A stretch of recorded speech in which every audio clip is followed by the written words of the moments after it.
सभी सुधीजनों को मेरा नमन है। सभी का स्वागत है, अभिनंदन है। वैश्विक हिंदी संस्थान ह्यूस्टन अमेरिका की ओर से संचालित इस छंद रचना कार्यक्रम में आप सभी सुधी मित्रों का एक बार पुनः स्वागत है। यह अवसर उपलब्ध कराने के लिए पूरा श्रेय आदरणीय डॉक्टर ओम प्रकाश गुप्त जी को जाता है, जिनके सौजन्य से हम आपसे जुड़ पा रहे हैं। मैं इसके लिए उनका हृदय तल से आभार व्यक्त करता हूँ, अभिनंदन करता हूँ। और वे रामचरितमानस के प्रकांड विद्वान हैं, प्रवक्ता हैं और उसके विषय को लेकर प्रशिक्षण देते रहते हैं। नियमित रूप से उनका प्रशिक्षण चलता है इसी पटल पर।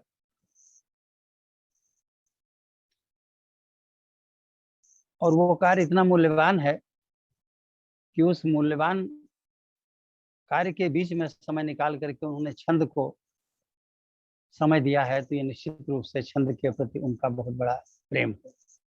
छंद का ज्ञान और छंद का प्रेम दोनों एक दूसरे से जुड़े हुए हैं। जब प्रेम होता है तो ज्ञान अपने आप हो जाता है, ये मेरा विश्वास है। और वैसे भी देखा जाए तो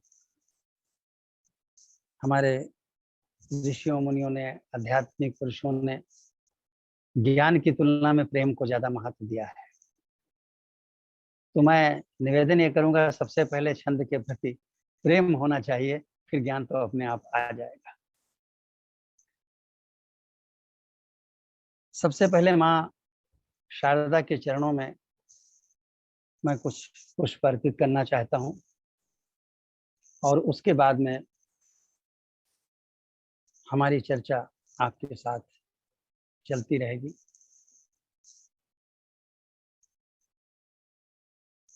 कि जीवन गीत करो सुरबीन, अधीन मराल उतार नदी भव।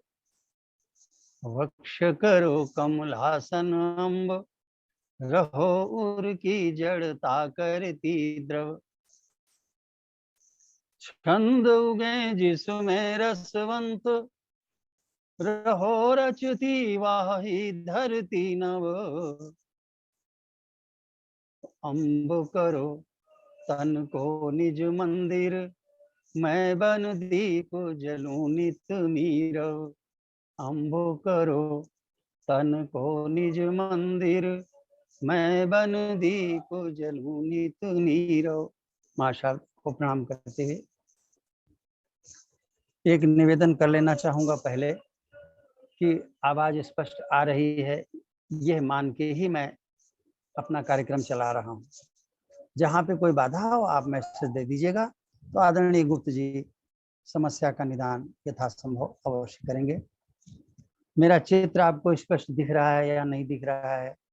क्योंकि हमको तो एक कोने में दिखाई पड़ता है, आपको शायद फुल स्क्रीन पे दिखता होगा, है ना ऐसा गुप्त जी? बिल्कुल ठीक है। आप भी सुंदर दिख रहे हैं, आपकी वाणी भी मधुर है, तो बहुत ही बढ़िया। सुंदर तो वैसे होंगे जैसे हैं, लेकिन स्पष्ट होनी चाहिए। स्पष्ट है। तो इस कार्यक्रम का नाम पाठशाला दिया गया है, लेकिन ये पाठशाला थोड़ी भिन्न है। यहाँ गुरु और शिष्य के बीच जो स्तर का अंतर होता है वो मैं नहीं रखना चाहता हूँ। मैं आपके साथ कंधे से कंधा मिला करके वार्ता करना चाहता हूँ, संवाद करना चाहता हूँ, जैसे दो मित्र आपस में वार्ता करते हैं। और आप हमारे बीच कोई ऊंचाई नीचाई का अंतर नहीं है, हम आप बराबर हैं। माँ शारदा ही सबकी गुरु हैं, हम सभी उनके चरणों में बैठ करके कविता और कविता के अवयवों को, कविता की कला को सीखते रहते। इस भाव से इस कार्यक्रम में आप सभी का स्वागत है, हार्दिक अभिनंदन है। मित्रों, व्यापक दृष्टि से देखें तो पूरी सृष्टि में एक लय है। एक को हम बहुश्यामी की स्फुरणा से एक अनेक हो गया, सृष्टि बन गई, और फिर अनेक एक में विलय हो जाएंगे, प्रलय हो जाएगा। यह क्रम आदिकाल से पता नहीं कब से चला आ रहा है। इसका अनुमान तो मनुष्य के लिए करना कठिन है, लेकिन यह निश्चित है कि सृष्टि से प्रलय, प्रलय से सृष्टि, ऐसा लगता है जैसे ये सब कुछ एक लय में चला आ रहा है। सृष्टि में देखें तो कोटि कोटि ब्रह्मांड एक लय में गति कर रहे हैं। प्रत्येक ब्रह्मांड में नक्षत्र, ग्रह, उपग्रह एक बहुत ही सधी हुई लय में गति कर रहे हैं। जो ब्रह्मांड में दिखाई देता है वही नन्हे से कण में भी दिखाई देता है, अर्थात परमाणु के भीतर भी इलेक्ट्रॉन बहुत सुंदर सी लय में, सधी हुई लय में गति कर रहे हैं। और उसके केंद्र में जो नाभिक है, उसके न्यूट्रॉन प्रोटॉन आपस में एक दूसरे में बदल रहे हैं, आदान प्रदान कर रहे हैं, विनिमय कर रहे हैं, और वो विनिमय भी एक तरंगमय है, एक लय में है। वह लय निखिल ब्रह्मांड से लेकर के नन्हे से परमाणु तक हमें दिखाई देती है।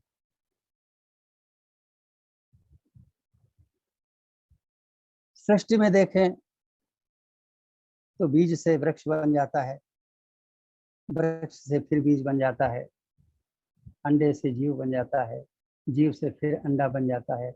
ये क्रम ऐसे चल रहा है जैसे कोई एक लय में कार्य हो रहा है। एक लय दिखाई देती है हमें इस परिवर्तन। ऋतु में बदल रही है, एक लय में बदल रही है। दिन रात एक लय में हो रहे हैं। हम जन्म लेते हैं, हमारी शैशव अवस्था किशोरावस्था में बदल जाती है, तरुणाई में बदल जाती है, यौवन आ जाता है, प्रौढ़ता आती है, वृद्धावस्था आती है, फिर मृत्यु को प्राप्त होते हैं, मृत्यु से फिर जन्म को लेते हैं। ये पूरा चक्र ऐसे चल रहा है जैसे एक विशिष्ट लय में चल रहा है। जो लय इस पूरी सृष्टि में दिखाई देती है मित्रों, वही लय कविता में भी होती है। सृष्टि की लय को समझने के लिए बड़े बड़े दार्शनिक, आध्यात्मिक पुरुष निरंतर प्रयत्नशील रहे हैं, और उसके लिए बहुत साधना की आवश्यकता होती है। लेकिन अनुभव सभी करते रहते हैं, भले उसकी व्याख्या न कर सकें, उसका विश्लेषण न कर सकें, लेकिन उस लय को सभी अनुभव करते हैं। और जीवन में जब तक वो लय है तब तक आनंद है। जहाँ ये प्राकृतिक लय भंग हो जाती है, वहीं जीवन का आनंद समाप्त हो जाता है। ऐसे ही कविता में जब तक लय है तब तक आनंद है, काव्य का सौंदर्य है, रसानुभूति है। और आनंद की अनुभूति, कविता के आनंद की अनुभूति ब्रह्म के आनंद की अनुभूति के निकट होती है, जिसका एक साधन लय भी है, दूसरे अन्य साधन है। अगर ये लय भंग हो जाती है तो वो आनंद बाधित हो जाता है। इसलिए कविता और लय का अन्योन्याश्रित संबंध है, एक दूसरे के निर्भर। लय को समझने के लिए बहुत बड़े ज्ञान की, बहुत बड़े चिंतन की, बहुत बड़ी साधना की आवश्यकता नहीं है। थोड़ी सी जिज्ञासा और थोड़ी सी लगन की आवश्यकता है।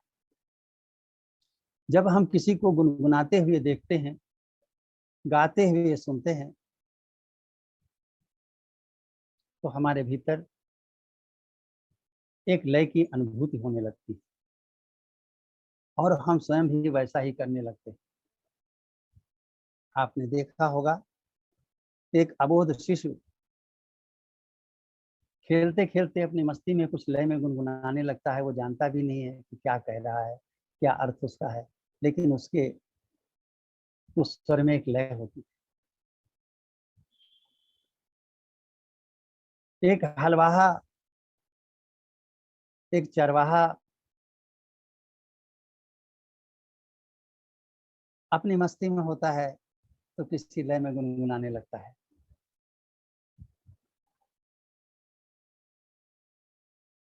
हम आप भी अगर गाने में सिद्ध नहीं है तो भी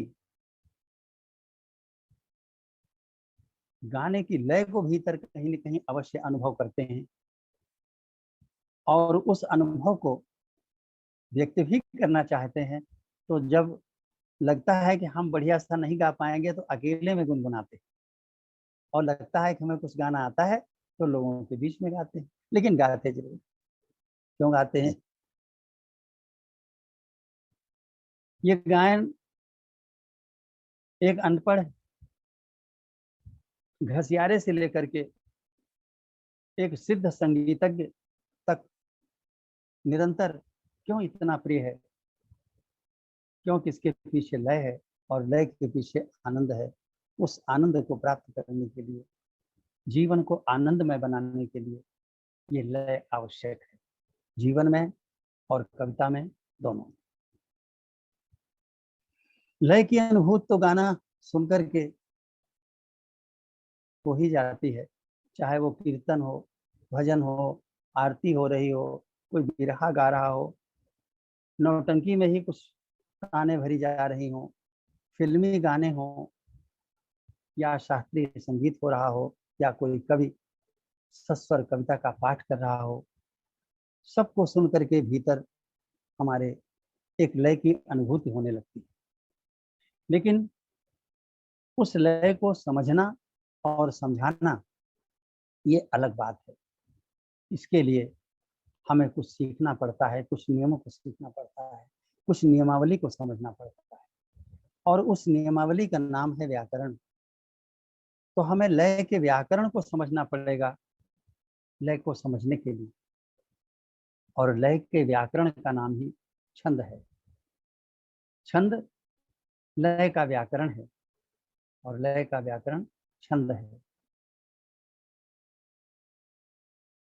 छंद कुछ ऐसे नियम प्रस्तुत करता है जिसके द्वारा लय को बांधा जा सकता है, परिभाषित किया जा सकता है। इसलिए हम कहते हैं कि लय ही छंद है, और छंद ही लय है। या यूं कहें कि लय का व्याकरण छंद है, और छंद लय का व्याकरण है। इस व्याकरण को हमारे छंद शास्त्र में बहुत अच्छे ढंग से समझाया गया है। लेकिन हमने देखा उसमें गणादि का ज्ञान आवश्यक है, जिस ज्ञान के न होने से हम छंद शास्त्र को समझ नहीं सकते।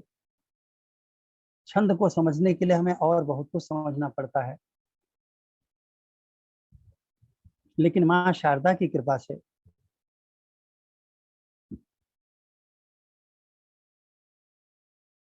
मुझे दिखाई दिया कि समस्त छंद शास्त्र को केवल लघु और गुरु के द्वारा समझा जा सकता है।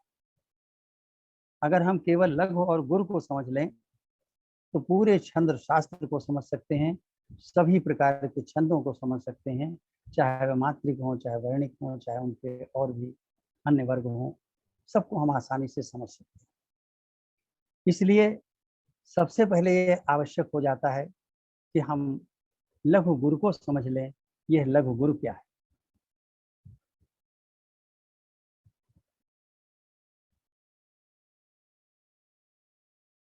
हमारे जो वर्ण हैं,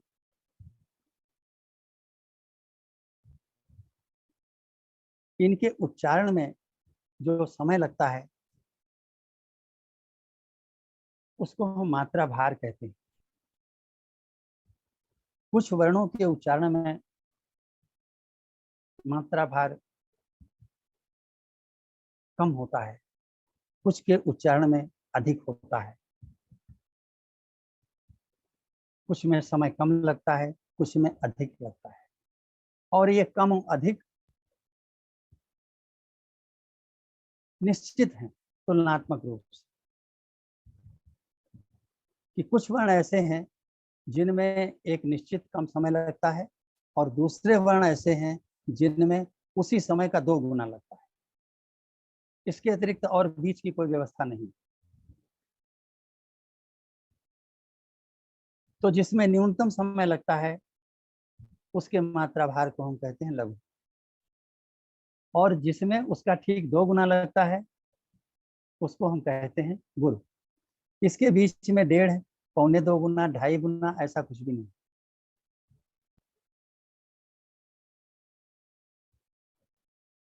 अब हम वर्णों को देखेंगे कि किस वर्ण का मात्रा भार गुरु होगा, किसका लघु होगा। एक बार समझ लेंगे तो सदैव के लिए हो जाएगा, और पूरा छंद शास्त्र हमारे सामने किसी फिल्म की तरीके से, चलती हुई फिल्म की तरीके से स्पष्ट होकर के गुजरने लग जाए। ये मेरा अनुभव है और आश्वासन भी है। बस जिज्ञासा चाहिए, लगन चाहिए, धैर्य चाहिए, और कोई बहुत बड़ा श्रम नहीं करना है।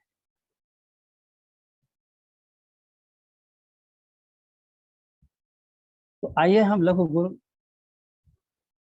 की नियमावली को पहले समझें, जो समस्त छंद शास्त्र का आधार है। हमारी वर्णमाला में प्रारंभ से कुछ स्वर होते हैं, अ आ इ ई उ ऊ ए ऐ ओ औ अंगा। इसमें से कुछ स्वर ह्रस्व होते हैं, कुछ स्वर दीर्घ होते हैं। ह्रस्व है अ इ उ ऋ।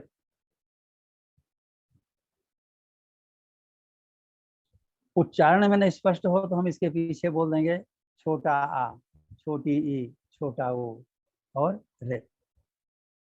ये ऋ जो है ये भी लघु है। जितना समय लगता है आ इ उ के उच्चारण में, उतना ही समय लगता है ऋ के उच्चारण। और इन सभी ह्रस्व वर्णों के या स्वरों के उच्चारण में जो समय लगता है उसको इकाई मान लिया गया है, और इकाई मानते हुए उसका मात्रा भार बोला गया है लघु होता है, और उसको एक से व्यक्त कर, इकाई एक, एक लिख देते हैं, उसी को लघु कहते हैं। उसी को ला भी कहते हैं, बिना मात्रा के खाली ला। और उसी को एक सीधी रेखा, जैसे विराम का चिन्ह हिंदी में लगता है, उस रेखा से भी व्यक्त करते हैं। ये व्यक्त करने के अलग अलग ढंग हैं। हम इनमें से 2 ढंगों का प्रयोग करेंगे। एक तो गिनती 1, 1, और दूसरे संकेत ल।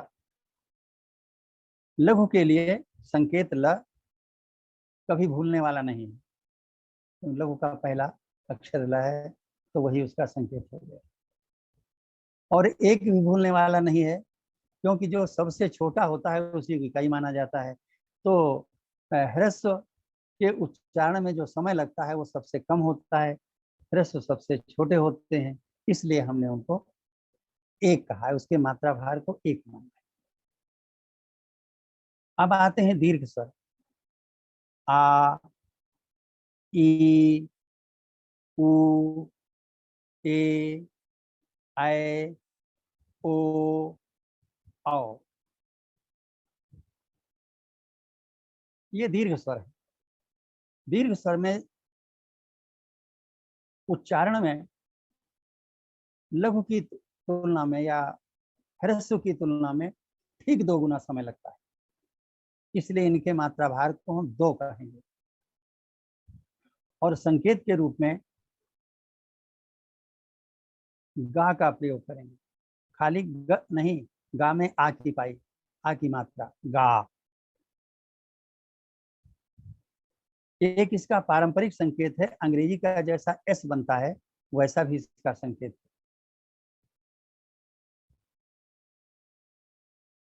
तो जो दीर्घ स्वर हैं उनका मात्रा भार 2 है, या गा है, या हम कहेंगे वो गुरु वर्ण है।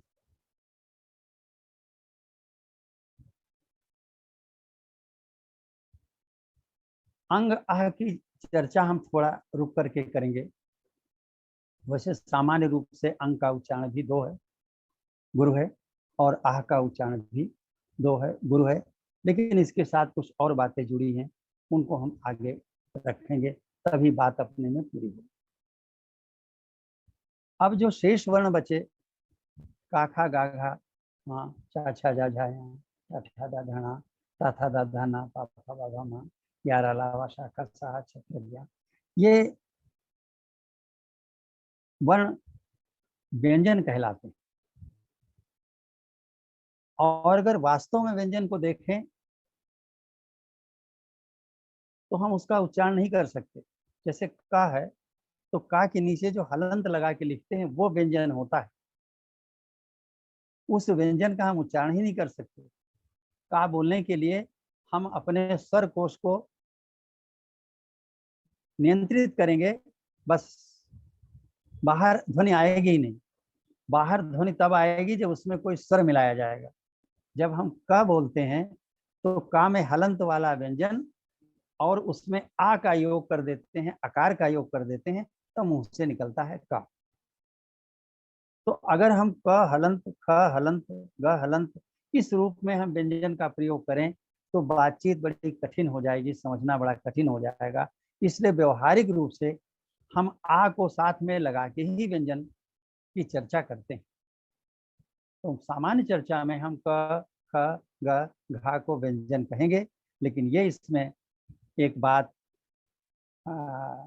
अंतर्निहित होगी, अंग्रेजी में कहें अंडरस्टूड होगी, कि ये क ख ग घ का जो हम उच्चारण कर रहे हैं, जो आप तक पहुंच रहा है, वो का हलंत वाला जो व्यंजन है उसमें आ का योग होने से बना है। अब आती है बात लघु गुरु की। तो क ख ग घ इनमें जब अ ई उ ऋ जो ह्रस्व हैं इनकी मात्राएं लगती हैं तो इनका भार लघु हो जाता है। और जब इनमें दीर्घ स्वरों की मात्राएं लगती हैं तो इनका भार गुरु हो जाता है। यानी जो स्वर लघु हैं उनकी मात्रा लगने से व्यंजन का भार लघु हो जाएगा, और जिन स्वरों की मात्रा गुरु है उनकी मात्रा लग जाने से व्यंजन का भार भी गुरु हो जाएगा। उसमें और वृद्धि नहीं होगी, कारण बता दिया हमने कि व्यंजन का उच्चारण ही नहीं कर सकते बिना मात्रा लगाए। तो वो आ का योग हुआ तो का, ई का योग हुआ तो की, उ का योग हुआ तो कु, ऋ का योग हुआ तो कृ। इस तरीके से का, की, कु, कृ ये लघु हो गए। और इसकी जगह हम दीर्घ स्वरों की मात्राएं लगाएं तो का, की, कु, के, कै, को, कौ, इसी प्रकार खा, इसी प्रकार गा को समझ सकते हैं। तो इन सब की मात्रा, इनका सबका मात्रा भार 2 गुना हो जाएगा, ये गुरु हो जाएंगे। और इसको हम गा से व्यक्त करेंगे या 2 से व्यक्त करेंगे। अब का खा गा के आगे जितने भी व्यंजन हैं सबके ऊपर यही बात लागू होती है, अलग अलग बताने की आवश्यकता नहीं। चाहे वो चाचा चाचा हो, चाहे वो टाठा डाढ़ा ना हो, चाहे ताता दादा ना हो, किसी में भी अगर हम ह्रस्व स्वर की मात्रा लगाएंगे तो उसका मात्रा भार लघु होगा, और अगर दीर्घ स्वर की मात्रा लगाएंगे तो उसका मात्रा भार गुरु हो जाएगा। ये बहुत सरल और सीधी बात है। इसमें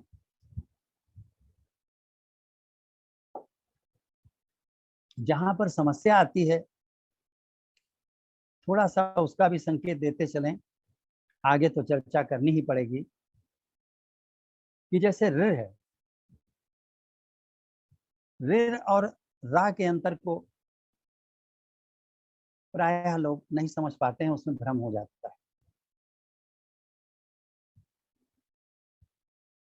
कि जैसे मात्र है, मात्र के माने केवल भी है, और मात्र माने माता से संबंधित भी है। तो जब माता से संबंधित होता है तो मातृ होता है, ता में ऋ लगती है। और जब केवल के अर्थ में आता है तो ता में रा का योग होता है, संयुक्ताक्षर होता है, मात्र होता है। दोनों में बहुत बड़ा अंतर है, और दोनों के मात्रा भार की गणना करने में बहुत बड़ा अंतर आएगा, इसलिए यहाँ पर थोड़ा संकेत दे दिया। एक प्रचलित शब्द है अमृत। अमृत में अ लघु है, और माँ में ऋ लगा है। ऋ जो है वो ह्रस्व है, तो माँ में ह्रस्व के लगने से लघु ही तो बनेगा, तो मृ भी लघु है और ता भी लघु है। तो अमृत में अ लघु, मृ लघु, ता लघु, अमृत, ये उसका उच्चारण है। प्रमादवश या अज्ञानवश या दैशज प्रभाव के कारण लोग इसको अमृत बोल देते हैं। अमृत वो बिल्कुल अशुद्ध है, भले ही उसका प्रयोग किसी स्तर के किसी भी व्यक्ति ने किसी भी रूप में किया हो, वो अशुद्ध है। देशज प्रयोग कुछ भी हो सकता है, उसके लिए कोई व्याकरण नहीं है। जैसे कि एक फिल्मी गाना है, गंगा तेरा पानी अमृत, अमृत, अमृत, गंगा तेरा पानी अमृत। जब गाया जाता है तो अमृत गाया जाता है, वो अशुद्ध है। निराला जी की वाणी वंदना देखिए, अमृत मंत्र रव। वीणा वंदना में कहते, वीणा वादनी की वंदना में कहते हैं, नव गति नव लय ताल छंद नव, नवल कंठ नव जलद मंत्र रव। और हम कुछ भूल गए हैं, अमृत इसमें शब्द आया है, आप देख लीजिएगा, इसमें कुछ विस्मृत हो रहा है। ऐसे ही बहुत से अवसर आएंगे जब हमको इस सिद्धांत को याद रखना होगा, निर्णय करने के लिए लोक रीत पे नहीं जाना होगा। लोग क्या प्रयोग करते हैं उसके आधार पे कोई निर्णय नहीं लेना होगा। निर्णय लेना होगा अपनी व्याकरण के आधार पे, और व्याकरण यह है कि हमारे स्वर दो हैं, ह्रस्व हैं, दीर्घ हैं। ह्रस्व का मात्रा भार लघु है और दीर्घ स्वर का मात्रा भार गुरु है। जब किसी व्यंजन में लघु, जब किसी व्यंजन में ह्रस्व स्वर लगता है तो उसका मात्रा भार लघु हो जाता है। जब किसी व्यंजन में दीर्घ स्वर लगता है तो उसका मात्रा भार गुरु हो जाता है। अब आते हैं अनुनासिक और अनुस्वार पे। अनुनासिक को जब लिखा जाता है तो चंद्र बिंदु लगाया जाता है, और अनुस्वार को लिखा जाता है तो खाली बिंदु लगाया जाता है। जो हमारे मोबाइल में, लैपटॉप में जो एक अंग्रेजी से हिंदी लिखने वाली पद्धति है, उसमें कई जगह ऐसे दोष हैं कि हम प्रयास करते हैं तब भी चंद्रबिंदु नहीं बनता है, तो वो अलग बात है, हमें उस पर नहीं जाना है, हमें उसको समझना है। तो चंद्र बिंदु जो लगते हैं, ये लगता है ये अनुनासिक होता है, और जो बिंदु लगता है वो अनुस्वार होता है। तो जैसे हमने कहा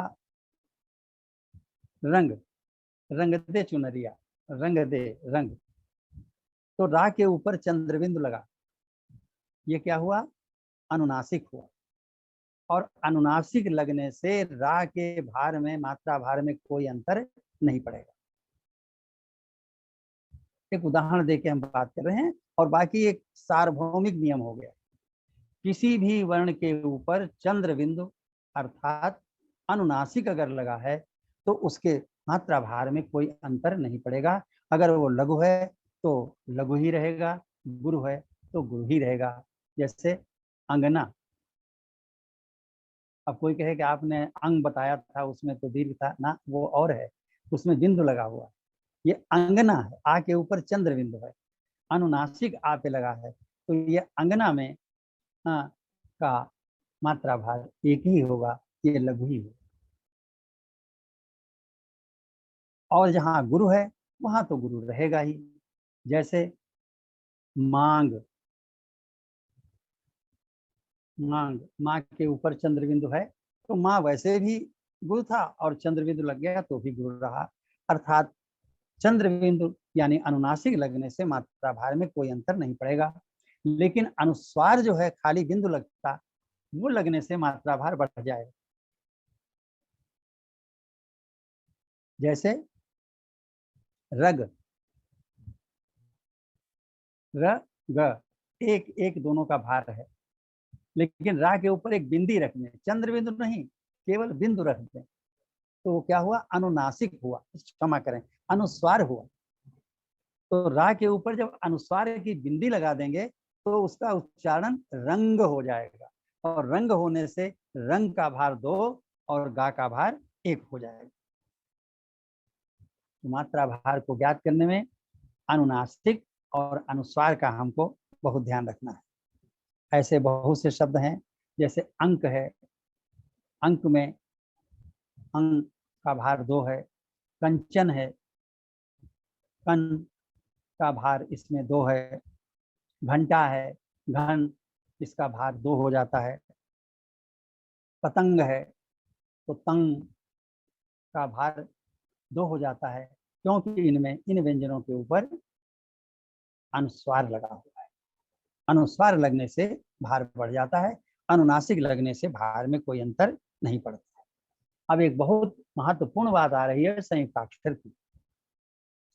संयुक्ताक्षर 2 वर्णों को मिला के बनता है,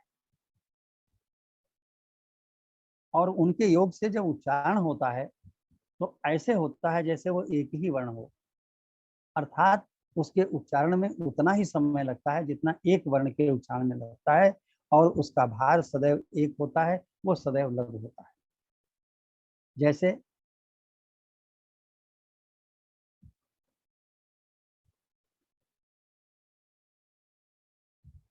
पा है, पा में रा लगा दीजिए, और पा रा के योग से प्र बना। तो पा और आ 2 व्यंजन है, लेकिन दोनों के मिलने से जो संयुक्ताक्षर प्र बना, उसका मात्रा भार एक ही रहेगा, 2 नहीं होगा, 1.5 नहीं होगा, सवाया नहीं होगा, वो एक ही रहेगा। जैसे प्र से हम बोले प्रभा, तो प्रभा में प्र का भार यानी मात्रा भार एक ही होगा। भा का तो आप समझ ही चुके होंगे 2 होगा, क्योंकि उसमें बड़े आ की मात्रा लगी हुई है।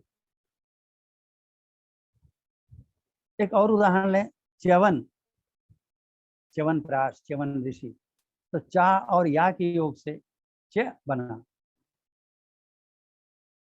इसका भार लघु ही होगा, एक ही मात्रा भार रहेगा, इसमें एक से अधिक नहीं होगा। ऐसे बहुत से हैं, जैसे स्वर है, सा और वा को मिलाने से स्व बना, तो 2 वर्ण अवश्य मिले हैं, लेकिन मात्रा भार उसका एक ही रहेगा। क्यों? स्व के उच्चारण में उतना ही समय लगता है जितना लघु के उच्चारण में लगना चाहिए।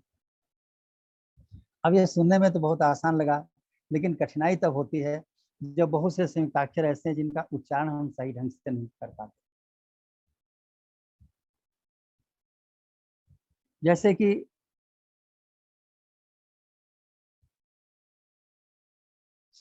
बच्चा स्कूल जाता है तो हम उसको कहेंगे स्कूल जाता है, जब स्कूल कहेंगे तो मात्राभार गड़बड़ हो जाएगा।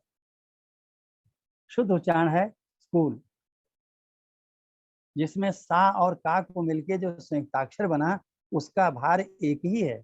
उसमें बड़े ऊ की पाई लग गई तो उसका भार 2 हो गया, और स्कूल का मात्रा भार 2 1 हो गया।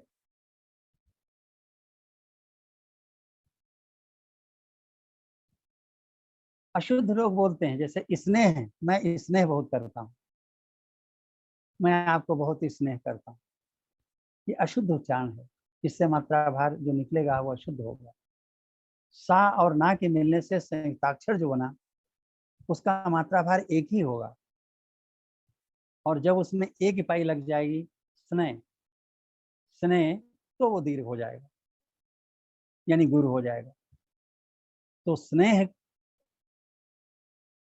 जब हम बोलेंगे तो सा और ना के योग से जो संयुक्ताक्षर बना उसका मात्रा भार एक है, और जब उसमें ए दीर्घ स्वर की मात्रा लग गई तब वो हो गया स्नेह, और उसका मात्रा भार 2 हो गया। तो स्नेह का मात्रा भार 2 1 होगा। स्नेह बोलने और लिखने वाले निश्चित रूप से अशुद्ध लिखते हैं। अगर हम भी आज तक लिखते रहे तो हमें बचना है। छोटी सी बात है, बोल दें कि मैंने आपसे निवेदन किया कि मेरा दर्जा गुरु का नहीं है, मैं आपके बराबर समकक्ष होकर के ये वार्ता कर रहा हूँ, क्योंकि मैं स्वयं भी अपने को विद्यार्थी समझता हूँ, बराबर सीखता रहता हूँ और बराबर अपनी त्रुटियों का सुधार करता रहता हूँ। सदैव इसके लिए तैयार रहता हूँ कि मुझसे त्रुटि हो सकती है। मैं कोई वेद व्यास नहीं हूँ कि मेरे द्वारा खींची गई लकीर पत्थर की लकीर है, उसमें विशुद्धियाँ हो सकती हैं। यही मैं निवेदन आपसे करूँगा। अगर आप गलती करते आ रहे हैं, कहीं पर बोध हो जाता है कि ये हम गलत कर रहे थे, तो उसी क्षण से उसको सुधारने में कोई संकोच नहीं होना चाहिए। बड़े ही विशाल हृदय से उस अपनी त्रुटि को स्वयं स्वीकार करना चाहिए, सुधार के लिए तत्पर होना चाहिए। अगर ये भावना रहेगी तो माँ शारदा की कृपा भी आपके साथ जुड़ी रहेगी और सुधार होते रहेंगे। संयुक्ताक्षर के प्रयोग में बहुत सी त्रुटियां लोग करते हैं। जैसे स्थान है तो स्थान बोलेंगे, स्थान को स्थान बोलेंगे, और उसी हिसाब से मात्रा बाहर निकालेंगे। इस हा न 2 2 1 बिल्कुल अशुद्ध है। इसमें तनिक भी पचनीयता तक नहीं कि इसे पचा भी लिया जाए, नहीं पच सकता। स्थान 2 और 1 ये इसका भार है। श्याम स्नेह, स्त्री स्त्री जो है इसका भार केवल 2 है। और एक रोचक बात बताएं कि कभी कभी एक के बजाय 2 अर्धाक्षर आ जाते हैं। 2 अर्धाक्षर उसके बाद में एक पूरा अक्षर, इनको मिलाने से भी जो बनता है संयुक्ताक्षर उसका विभार एक ही होता है। उदाहरण से देखें, ज्योत्सना, ज्योत्सना जा आधा या में ओ की पाई ज्यो, इसका मात्रा भार 2 हो गया। यहाँ पर कोई संदेह नहीं है, आप सभी से सहमत होंगे। लेकिन ज्यो के बाद में आधा ता है, उसके बाद में आधी सा है, और उसके बाद में ना है। ना में आ की पाई है, तो ना में आ की पाई होने से वो तो ना हो गया। और पीछे है जो, बीच में जो के बाद आधा ता आधा सा, इन 2 वर्णों के होने के बाद भी ज्योत्सना का मात्रा भार वही है जो जोना का मात्रा भार। हम खाली जोना कहें तो भी मात्रा भार वही होगा, ज्योत्सना कहें तो भी मात्रा भार वही होगा। ता और सा दोनों अर्धाक्षर और आगे की ना मिल करके जो समय लगता है वो उतना ही लगता है जितना लघु में लगना चाहिए, उससे सवाया भी नहीं होता। हमारे उच्चारण में त्रुटि होती है जो हम उसको कुछ और से और मान लेते हैं। और उदाहरण एक देना चाहेंगे, जैसे अस्त्र। अस्त्र में आ के बाद आधा सा है, फिर आधा ता है और उसके बाद में रा है। लेकिन कुल मिलाकर के सा, ता और रा ये मिलकर के एक संयुक्त अक्षर बनता है, और उसमें जो पहले का लघु है वो इस संयुक्ताक्षर के आग्रह से गुरु हो जाता है और इसका भार अस्त्र हो जाता है। आ का भार 2 और स और त्र इस सबका भार मिला करके एक ही है, और इस तरीके से ये हो जाता है 2-1। अस्त्र का भार 2-1। मेरी सारी बातें रिकॉर्ड हो रही हैं, आप इसको फिर से सुनिएगा और समझिएगा। कहीं पर कोई व्यवधान हो तो मुझसे आप सीधे भी संपर्क कर सकते हैं, यहाँ भी कर सकते हैं अपना संदेश दे करके। अपवर्त,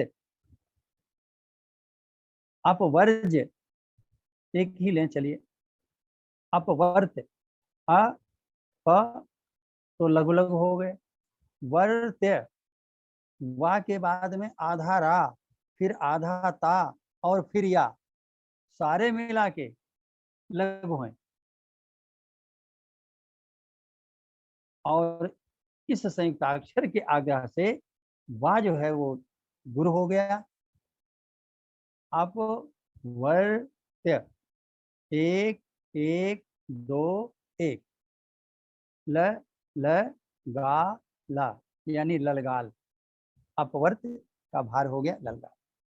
यहाँ पर मैं एक बात धीरे से आपके सामने छोड़ गया हूँ, उसे और ज्यादा गंभीरता से लेना है, और वो बहुत ही महत्वपूर्ण बात है कि इस संयुक्ताक्षर के पहले जब कोई लघु पड़ता है तो उसका भार बढ़ करके गुरु हो जाता है,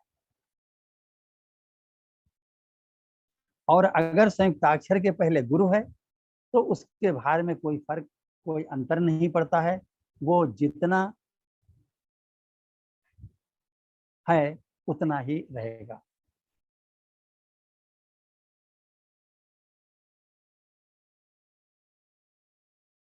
उदाहरण से समझें,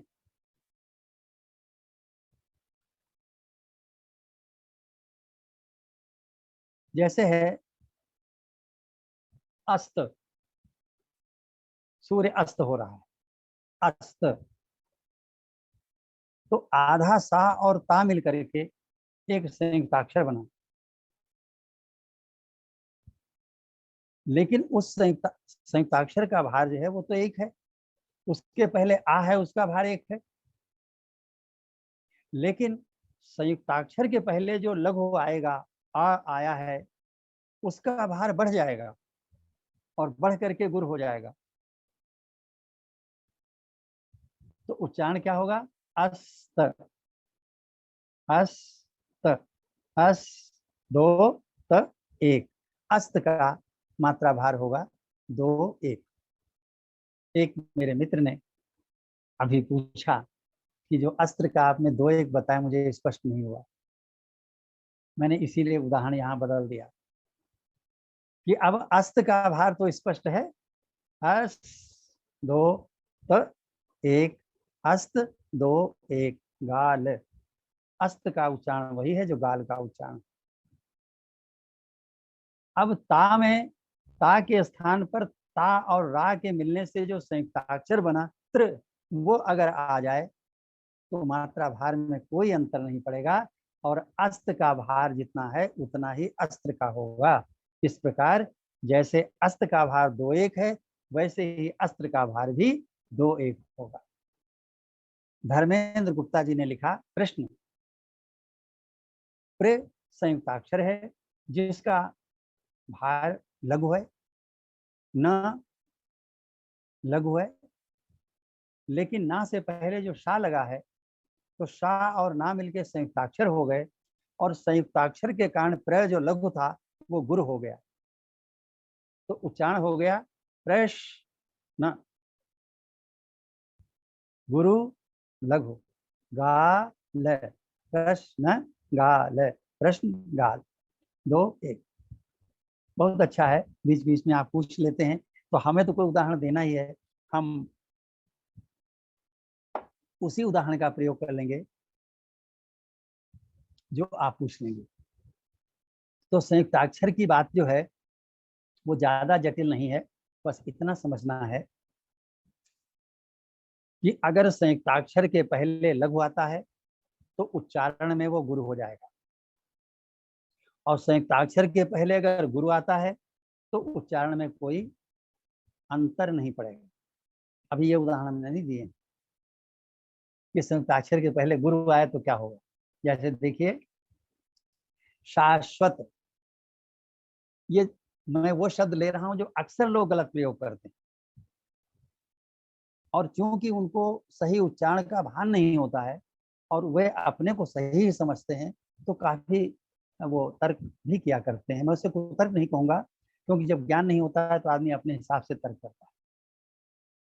शाश्वत, शा दीर्घ है, श्व संयुक्ताक्षर है, त एक वर्ण, शा का भार 2,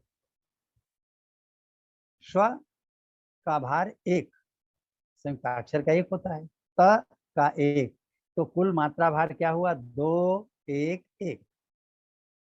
शाश्वत का मात्रा भार 2 1 1। बहुत से लोग इसको शाश्वत ऐसा उच्चारण करके मात्रा भार बदल देते हैं, वो अशुद्ध है। अब सरल लीजिए, भास्कर, भा के बाद में आधा सा और का आया है, आधा सा और का से जो संयुक्ताक्षर बना उसका कोई प्रभाव भा पे नहीं पड़ेगा, क्योंकि वो गुरु है, गुरु का गुरु ही रहेगा। तो जो उच्चारण भाकर का है वही उच्चारण भास्कर का होगा, और बीच में थोड़ा सा आकर के जुड़ जाएगा। जो इसका उच्चारण भास्कर करके लिख देते हैं और मात्रा भार वैसे ही गिन लेते हैं, निश्चित रूप से वे अशुद्ध लिखते हैं, उसमें कोई संदेह नहीं। भास्कर, आत्मा, आत्मा में आ गुरु है, और उसके बाद में आधा ता है और माँ है, आधा ता और माँ मिलके एक संयुक्ताक्षर बना, उसमें आगिपाई होने से वो भी गुरु हो गया। तो इस संयुक्ताक्षर के पहले जो आ है उसके भार में कोई अंतर नहीं पड़ेगा, इसलिए आत्मा का जब हम मात्रा भार निकालेंगे तो 2 और 2 आएगा। आत्मा, आत्मा को आत्मा करके लोग प्रयोग कर लेते हैं और 2 1 2 मात्रा भार मान लेते हैं, वो पूर्णतः अशुद्ध उच्चारण के कारण ऐसा वो करते हैं, और वो है भी पूर्णतः अशुद्ध। इसमें कुछ उर्दू का भी योगदान रहता है। उर्दू में अर्धाक्षरों का प्रयोग सही ढंग से नहीं होता, उसकी जगह अर्धाक्षर की जगह पूर्णाक्षर बोल दिया जाता है, प्रकार को प्रकार कह देते हैं, आत्मा को आत्मा कह देते हैं। ऐसा करने से जो भी हो, उर्दू में मैं उस पर कोई टिप्पणी नहीं करूंगा, लेकिन हिंदी में ऐसा करना नितांत अशुद्ध है। इससे हमें समझना होगा, अपने उच्चारण को शुद्ध करना होगा। कहीं कहीं उच्चारण में कठिनाई होती है, ये भी मैं महसूस करता हूँ, मैंने भी अनुभव किया है, कहीं कहीं बोलना बहुत कठिन हो जाता है। फुल कुसुमित शुभ्र ज्योत्स्नाम, अब बोलने में ज्योतिषनाम बहुत से बोलते हैं, नहीं बोल पाते हैं, कठिन है ना। लेकिन कठिन होने के माने ये नहीं कि हम अशुद्ध बोलने लग जाएं और अशुद्ध को ही सही मान लें। सही सही रहेगा, गलत गलत रहेगा। समय से पहले ही, यानी निर्धारित समय से पहले ही समाप्त हो गया, नहीं, ये गलत है। आ और सा आपने लिखा और फिर त्र लिखा, अस त्र, ये बिल्कुल अशुद्ध है। सा आधा है अस्त्र 2 1।